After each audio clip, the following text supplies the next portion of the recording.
Could Monzo's new pension feature finally make sense of your old retirement pots? Thinking face. If you're a Monzo user, you'll know they're all about simplicity. Now they've brought that approach to the notoriously confusing world of pensions with their self-invested personal pension, or SIPP. But is this digital SIPP worth your time and money? Let's find out. What is the Monzo pension for? The core appeal of the Monzo pension is consolidation. Many of us have left a trail of old workplace pensions behind, and Monzo makes it incredibly easy to find and transfer those pots into one place, right in your familiar Monzo app. It's designed to give you a clear, single view of your retirement savings, cutting through the paper trail and endless login details. Crucially, it's currently focused on transferring in old pensions. It's generally not intended to replace your current workplace pension, and you can't transfer pensions with special guarantees, like defined benefit schemes. Investment options and simplicity. The investment approach is where Monzo keeps things simple, perhaps too simple for some. Your money is invested in a single target date fund, managed by the global giant BlackRock. You choose the fund that corresponds to your intended retirement year, say, 2050. The clever bit is that the fund automatically becomes less risky as you get closer to that date, shifting from growth-focused shares to more stable bonds. This is hands-off investing at its best. If you want a wide range of investment choices, like individual stocks or ETFs, this is not the SIPP for you. But if you value ease and a set-it-and-forget-it approach, it's perfect. The cost: are the fees competitive?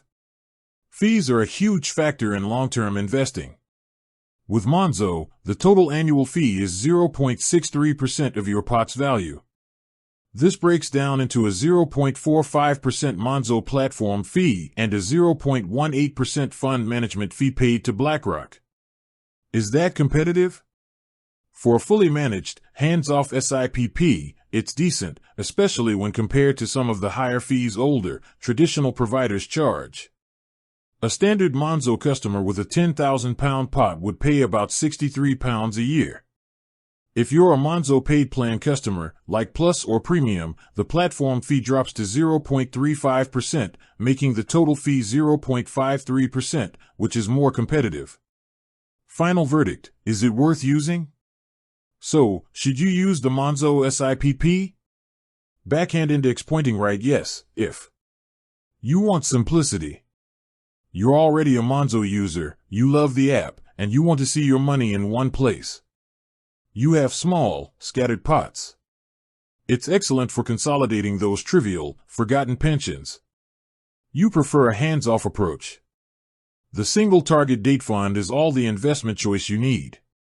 Backhand index pointing right, no, if you're an experienced investor. If you want to pick your own funds or individual stocks, you need a different platform. You can find significantly cheaper fees elsewhere.